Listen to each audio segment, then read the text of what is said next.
In pursuit of getting all of the knowledge that I know about this game out there, I've decided to turn this video format into a series, and today we're going to be doing No Mercy Rooftops. I'm probably not only going to be doing finales for these, but mostly finales because that's where I see that most people struggle. But it could also just be crescendo events. Be sure to let me know what you want to see in the next video, as we're just going to do all of them and it doesn't matter the order. A parallel someone can make between this finale and the Atrium finale is that in the Atrium you're playing on offense, and this one you're playing on defense. In the Atrium, you're going as fast as possible to get all the gas cans in at your own pace, where in here you're just kind of staying alive until the rescue vehicle gets to you. The main reason that I feel that this is an important detail to note before even getting into a finale or crescendo is that it changes the way that you handle the situation. If you were to be playing on offense, you would probably be playing a lot more aggressively and making more riskier plays. However, if you're on defense, something such as a riskier play would not be nearly as rewarding.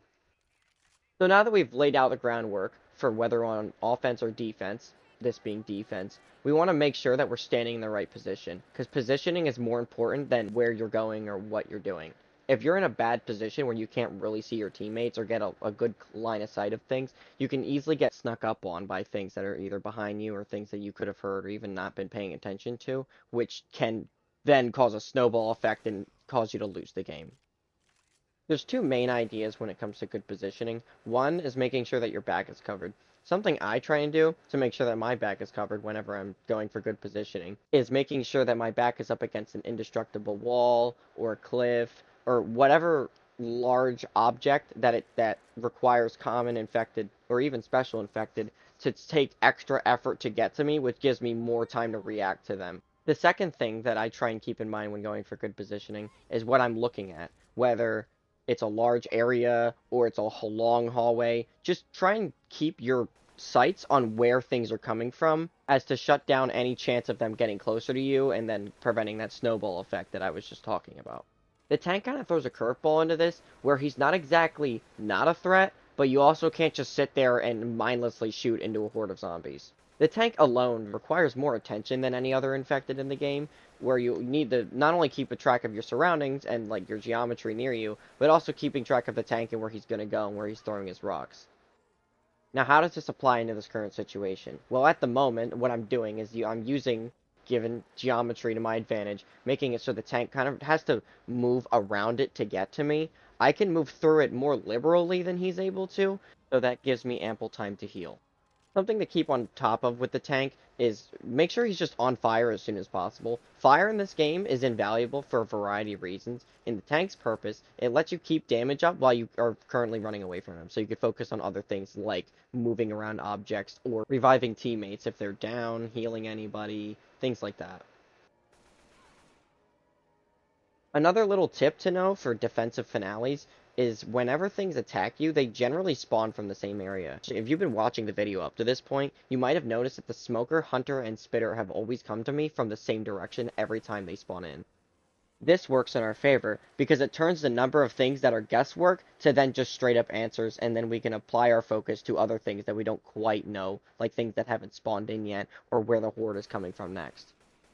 Playing defensive power positions like this, where you see a lot of area, makes things like the AK, the snipers, pretty much any assault rifle, any long range weapon, invaluable because what it lets you do is shut down things before they close that distance. Again, notice that my top priority at this point isn't doing anything except for figuring out where the tank is and lighting him on fire. I did throw way too many Molotovs here for my own safety, but something else that I did was I left myself a way open to make sure that I can still run away from the tank if need be, because he did end up being where I was standing, and that would have been a game ender. Something else that's important to remember with the tank is that you're not on a death timer or anything. You can take as much time as you need to kill the tank as long as it means you're staying alive and safe. This is one of the main benefits of lighting the tank on fire because you don't need a constant line of sight to keep up DPS on the tank and then keep the fight moving. Whereas if you don't light him on fire, you have to keep putting ammo into him, putting more attention towards him, and ultimately just making it a harder fight. A really helpful trick to know with the tank is that he takes significantly more base damage from melee weapons than any other damage source.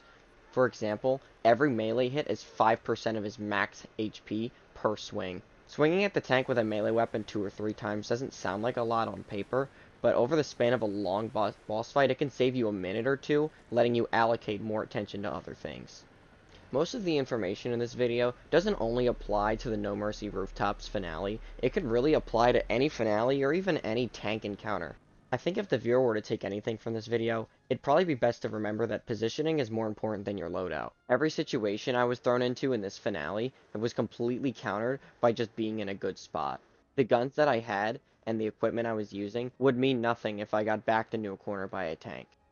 So making sure that your positioning is giving you options instead of restrictions is probably the most fundamental part of Left 4 Dead 2.